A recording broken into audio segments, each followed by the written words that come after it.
Bonjour, on se retrouve aujourd'hui pour le tirage des énergies de cette journée du mardi 8 février 2022. Toujours avec les mêmes cartes que pour hier et ceci pour toute la semaine. Donc nous commençons par la carte du jour qui est la carte numéro 8 et c'est la carte du pouvoir. Aujourd'hui, elle nous dit qu'on va pouvoir faire les choses, que c'est une journée où on a la capacité de faire les choses, à transformer les choses. C'est une carte qui nous parle de libre arbitre, qui nous parle de ce qu'on peut faire. C'est aussi une carte qui nous dit que, qui n'accepte pas, cette carte-là n'accepte pas l'hésitation. C'est-à-dire que là, il va falloir faire. Que ce soit concrètement, que ce soit émotionnellement, que ce soit dans la structuration d'un projet, aujourd'hui, c'est pas une journée où vous devriez laisser couler les choses, en fait. Hein. Que ce soit dans l'idée de structurer un projet, c'est aussi faire quelque chose, hein, mais il y a l'idée de lancer des graines, en fait. Hein. Il y a l'idée d'entrer dans l'action, et l'action commence par la pensée, par la structuration, etc. On est sur le pouvoir personnel. Aujourd'hui, on est capable de faire les choses. Ce serait dommage de ne pas utiliser cette capacité, surtout que quand on est dans une énergie comme ça, c'est karmique. C'est-à-dire que si on ne fait rien alors qu'on pouvait, vous voyez, ça peut revenir d'une manière un peu compliquée, hein, un peu complexe. Voilà. Alors, toujours avec la communauté, et là, cette carte-là, ces deux cartes-là nous disent qu'on peut faire entendre notre voix aujourd'hui, qu'on peut aujourd'hui faire bouger les choses, être convaincant, être utile, je dirais, à la communauté, par nos actions, par nos réflexions, par tout ce qu'on pourra mettre en place, en fait, pour être utile à la communauté. Aujourd'hui, on est sur une journée comme ça, on est sur une journée où l'influence du pouvoir sera importante aussi, hein, où l'influence c'est pas le roi, donc on n'est pas sur un truc étatique, mais l'influence du pouvoir de la communauté, l'influence que l'on a en fait sur notre communauté, mais aussi que la communauté a sur nous, vous voyez. Il y a vraiment cette idée d'action, en fait, d'action, voilà. Donc 8 plus 2, ça nous donne la carte numéro 10, et c'est la carte du courage. Voilà, souvent dans les vidéos de présentation de ce jeu, les gens disent cette carte, on dirait qu'elle est inspirée de la carte de la force dans le tarot. Exactement. Exactement, en fait. Parce que pour moi, c'est une carte qui est très... comment dire, qui est très... qui parle de courage, qui parle de force, mais qui parle aussi de justice, qui parle de justesse, qui parle de maîtrise, en fait, hein, et qui dit que ça sert à rien d'utiliser aujourd'hui la brutalité, ça ne sert à rien aujourd'hui de s'énerver, ça ne sert à rien aujourd'hui de se prendre la tête pour faire des trucs, comment dire, en passant en force. Aujourd'hui, non. Parce qu'en fait, aujourd'hui, on a le pouvoir de cette réflexion, le pouvoir de passer en douceur, le pouvoir de contourner la chose, le pouvoir de maîtriser ses émotions, de rester calme et d'être dans l'action qui sera vraiment utile, et pas dans les gesticulations, pas dans des considérations, on va dire, un petit peu plus égotiques, où je vais faire ci pour me faire voir de ça, pour ci, pour ça. Non, là, en fait, on est sur une réelle utilité pour la communauté, aujourd'hui. On est sur ça, en fait. Hein. Et ça va nous demander du courage, ça va nous demander de la patience, ça va nous demander de la force d'esprit, de la force mentale, pour ne pas, en fait... parce qu'on va forcément rencontrer des gens qui vont tenter de faire voir que leur pouvoir est plus important, ou des choses comme ça. Ou leur rhétorique est mieux, patati patata. Mais en fait, aujourd'hui, ça ne sert à rien de s'énerver. Prenons les choses avec détachement, avec calme, avec tranquillité, parce que 10 plus 6, donc ça nous donne la carte numéro 16, elle nous parle de méditation. Parce qu'en fait, en vérité, c'est ça qui paiera. C'est ça qui paiera. C'est le fait de rester calme, en fait. Hein. D'utiliser notre force, d'utiliser notre courage, d'utiliser notre pouvoir, d'utiliser notre savoir et les liens, les réseaux que l'on a dans la communauté pour atteindre un objectif, mais cet objectif doit être au service de la communauté aujourd'hui. Vous voyez, au service de...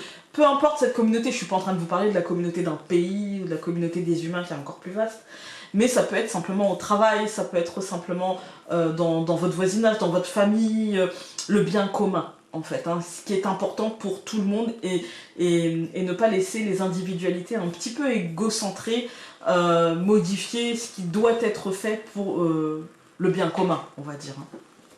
Voilà. On peut se sentir aujourd'hui investi de ça et devoir rester très calme par rapport à ça. Ça peut être aussi, on a la maison. Ça peut être aussi quelqu'un qui essaiera d'influencer la communauté par rapport à son pouvoir. Et du coup, il va nous falloir du calme et de la concentration pour essayer de contrecarrer ou de lui montrer, par exemple, très concrètement, ça peut être par exemple quelqu'un au foyer qui essaye d'imposer. Par exemple, là, on est souvent dans le choix du lieu de vacances. Tout le monde veut aller à tel endroit, sauf une ou deux personnes qui peut-être essaieront d'influencer, vous voyez. Et il faut essayer de faire comprendre à ces personnes que bah, c'est le bien commun qui prime. Si tout le monde va aller là-bas, ça serait ridicule de changer de lieu juste pour une personne ou pour deux personnes. Vous voyez, voilà, peut-être qu'on peut couper la poire en deux et dire que l'année prochaine ou dans 2 ans, on ira... voilà. C'est un exemple pour imager, en fait. Hein. Alors, nous avons le chemin.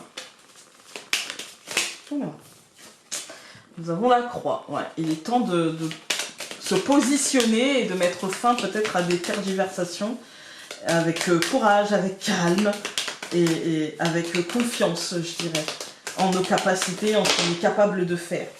Nous avons plusieurs cartes qui ont sauté, mais l'étoile s'est retournée et la maison était au-dessus du paquet. Voilà. Nous avons Hermès, le cavalier, qui a sauté, donc le message. Le chien, ça fait beaucoup. Hein. L'homme. On est dans du concret, je crois, aujourd'hui. Hein.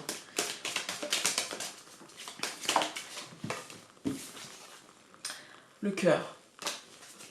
Oh, bah dis donc. Le nuage. On coupe. Donc nous avons encore une fois la faux, comme hier, et la croix. Alors là, ça nous parle de la décision de mettre fin à quelque chose.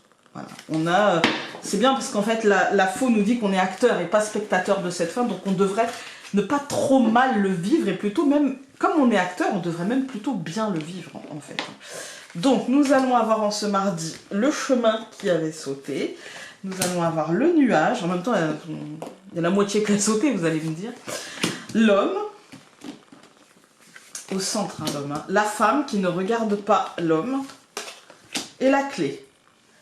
Alors, aujourd'hui, concrètement, on va ressentir, je pense, un choix à faire, un positionnement à avoir. Il y a l'idée de, avec le chemin, en fait, il y a l'idée de devoir poser une décision, de devoir acter quelque chose, de se positionner. Le pouvoir. Voilà, je suis capable de, aussi bien concrètement qu'émotionnellement, qu'énergétiquement. Il y a vraiment un choix. On n'est pas obligé d'entamer ce chemin, on n'est pas obligé de concrétiser ce choix tout de suite. Mais il y a la nécessité de toute manière à choisir une voie, en fait. Hein, à choisir là où on décide de poursuivre la route, on va dire. Hein. On est arrivé à un croisement, donc là il va falloir... voilà. Avec le nuage, en fait, on nous dit ça va pas être facile, ça va pas être simple. Mais la bonne nouvelle, c'est que c'est pas obligé d'être fait aujourd'hui et que le nuage, ce n'est qu'un nuage, il va se dissiper. Je pense que le nuage est là parce qu'on se pose des questions concrètement. Et là, émotionnellement, c'est difficile de... En fait, ce qu'on peut faire et ce qu'on veut faire, qui l'on est, etc., en fait, c'est pas forcément en accord. Vous voyez, il y a l'idée de se sentir un petit peu dans l'obligation d'agir comme ceci, alors que nos valeurs vont plutôt vers cela. Vous voyez, il y a un peu cette idée-là, et quand on décide d'agir à l'encontre de nos valeurs, on a l'homme et la femme qui ne se regardent pas. On a une dissociation entre ce qu'on vit, ce qu'on fait, et ce à quoi on aspire. Je pense que ça ne fera que passer, c'est la bonne nouvelle. Aujourd'hui, on est sur une journée où on va avoir du mal à... C'est pour ça, le courage. Ça va nous demander du courage et la méditation, le recentrage. Vous voyez, on est sur la réflexion sur, ok, concrètement, la situation, elle est comme ça, et moi, ça engendre ça. Dans mon esprit, concrètement, je dois me positionner, et j'ai du mal parce que concrètement, ça va engendrer ceci, ceci et cela. Et en fait, on nous dit que si on suit nos intuitions, eh bien, ça va ouvrir des portes. S'il y a des problèmes, c'est qu'il y a des solutions. Et les solutions ne peuvent pas être à vos dépens. C'est pas possible. Les solutions, elles ne peuvent pas être le sacrifice. Ça peut pas être ça, en fait. Hein. On a le pouvoir de faire autrement.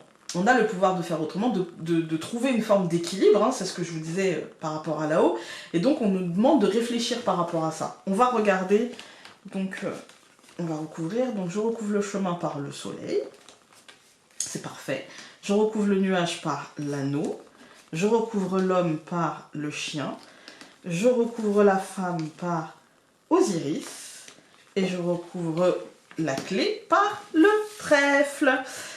Alors, ça va être très simple, très simple et très positif. En fait, la deuxième ligne, elle nous dit que concrètement, il faut choisir un engagement qui respecte nos valeurs.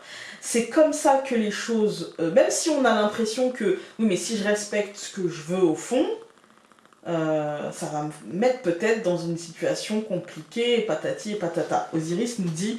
Osiris, en fait, il est là pour nous dire, après le cercueil, la mort et la renaissance, il y a la renaissance, une forme de résurrection, d'accord? Osiris, quand on connaît l'histoire, Isis, Osiris démembré par son frère, tué, etc., patati patata, sa femme Isis qui a recollé les morceaux et... fait avec lui, donc lui a redonné la vie, en fait, le temps de procréer un enfant, puis Osiris est parti pour devenir roi au royaume des morts, d'accord? Et en fait, c'est ça, c'est la résurrection et la fécondité, c'est-à-dire que si l'on suit, et si on s'engage par rapport à... Le chien, c'est d'accord, c'est l'ami, l'ex, le compagnon, celui qui est fidèle, mais c'est aussi nos valeurs, notre précaré, d'accord, là où on se sent en sécurité, notre zone de confort, en fait. Hein. Eh bien, ça, si on s'engage en loyauté par rapport à qui l'on est aujourd'hui, par rapport à notre zone de confort du moment, eh bien, il y a une forme de résurrection, il y a une forme de guérison. C'est un peu aussi caducé dans l'oracle aquarelle. Il y a une forme de résurrection, il y a une forme de fécondité qui engendrera un courant d'énergie positif. Donc c'est en nous écoutant, en écoutant nos intuitions et en ne nous laissant pas impacter par ce qui se passe autour, par les injonctions à nous positionner, à vite fais un choix, est-ce que t'es pour, est-ce que t'es contre, il faut que tu donnes ton avis, il faut que tu entames ce chemin. Peut-être qu'il y a une troisième voie, la voie du milieu qui nous conviendrait le mieux. Et moi, je vous encourage, si c'est ça, à la prendre. Parce que vraiment, quand on regarde les colonnes, on nous dit que le choix que l'on fera sera le bon.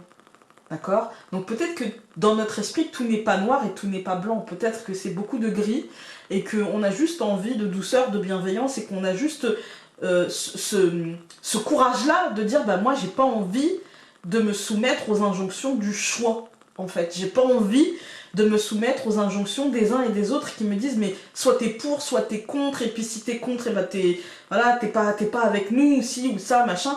En fait, il y a sûrement, je pense, une forme de lumière qui va se faire en nous aujourd'hui, à se dire, ben moi en fait c'est cette voie-là que je choisis. Elle est très atypique, d'où le pouvoir, hein. J'ai la capacité de créer en fait, hein.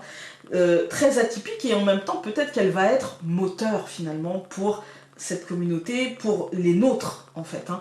On voit ici donc on a le nuage et l'anneau. Pour moi dans le cours de la journée il y a l'idée on va s'engager dans quelque chose, on va saisir en fait cette illumination à bras le corps et se dire bah moi ouais c'est comme ça que j'ai envie de le vivre en fait, c'est comme ça que j'ai envie de faire. En fait le nuage va très vite se dissiper et on va très vite en fait ramener de la bienveillance dans notre quotidien, avoir un regard bienveillant sur les autres, mais aussi, et avant tout, sur nous-mêmes, hein. On a la femme et Osiris qui va générer ce regard bienveillant, va générer finalement une résurrection en nous, une résurrection de la confiance qu'on a en nous, de la confiance qu'on a dans nos intuitions, de la confiance qu'on a dans nos ressentis un petit peu, ce qui va ouvrir les portes d'un courant d'énergie positif. Donc pour moi, on est dans des journées où peut-être ça commence un petit peu de manière un peu compliquée, parce que ambiance lourde, parce que ci, parce que ça. Et finalement, à chaque fois, depuis en tout cas lundi et aujourd'hui, on a une situation qui se renverse et on a quelque chose qui devient positif et qui nous nourrit positivement en fait. Donc ça, c'est génial. On va regarder donc pour le mardi 8 février 2022, nous allons avoir le lion vous incite à jouir des feux de la rampe le temps qu'il dure. Si ça vous parle, tant mieux. Écoutez, je vous embrasse très fort et nous on se dit à demain pour un nouveau tirage. Salut!